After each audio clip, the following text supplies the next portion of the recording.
एक railway station पर एक रात की गहरी अंधकार में विभिन्न ऑटो ड्राइवर खड़े थे। आवागमन के साथ ही ये ड्राइवर यात्रीगण को उनके गंतव्यों की ओर ले जाने का काम कर रहे थे। जैसे जैसे रात बढ़ी, ज्यादातर ड्राइवर अपने घरों की तरफ रवाना हो गए, जिसके परिणाम स्वरूप घाट स्टेशन पर सिर्फ थोड़ी भीड़ बची। इसी दौरान एक ऑटो ड्राइवर विजय ने भी अपनी आवागमन की तैयारी की। वह भी ड्राइव करके घर जा रहा था, लेकिन फिर उसे याद आया कि एक पैसेंजर ट्रेन की आवागमन का समय है। इसके बाद विजय और कुछ और ऑटो चालक ट्रेन की प्रतीक्षा में रुक गए। जब रात बढ़ती चली गई तो बादलों ने आसमान को काले चादर से ढक दिया, जिससे चांद की किरणें समाप्त हो गईं। अचानक ही बादल गरजने लगे और बिजलियां चमकने लगीं, जिसके चलते आवागमन बिल्कुल अंधकार में हो गया। यथाशीघ्र पैसेंजर ट्रेन स्टेशन पर आई। ड्राइवर विजय का ध्यान ट्रेन से उतरते हुए एक युवती की ओर गया। उसके कंधे पर एक बैग और हाथ में एक सूटकेस था। युवती सीधे विजय के पास आई और बोली, मुझे सीतापुर जाना है। विजय ने कहा, रात के समय बहुत ही देर हो चुकी है, इसलिए किराया 1000 रुपये होगा। लेकिन अगर आप सुबह जाना चाहती हैं तो मैं सिर्फ 500 रुपये में ही आपको छोड़ दूंगा। युवती ने जवाब दिया, मुझे अभी जाना है।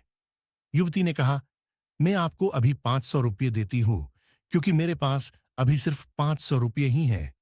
मैं आपको घर पहुंचकर बाकी के पैसे दे दूंगी।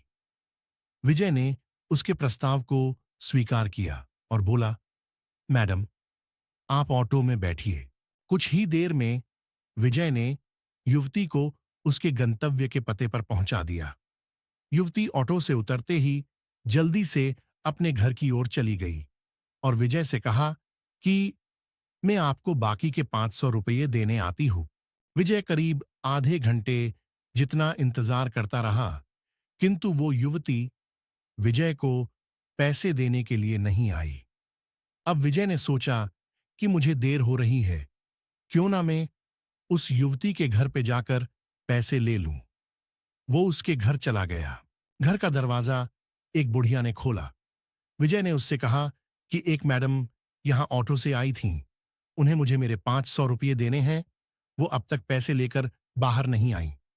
बुढ़िया ने हैरानी से पूछा, कौन मैडम? यहां तो मैं और मेरे पति के अलावा और कोई नहीं रहता है। हाँ, मेरी बेटी पहले रहती थी, लेकिन वो 3 सालों से यहां नहीं रह रही है। विजय बोलने लगा, क्यों? अब वो कहाँ रहती है? मैंने शायद आपकी ही बेटी को यहां तक छोड़ा है। आप एक बार अच्छे से देखिए। बातों ही बातों में विजय की नजर सामने दीवार पर गई।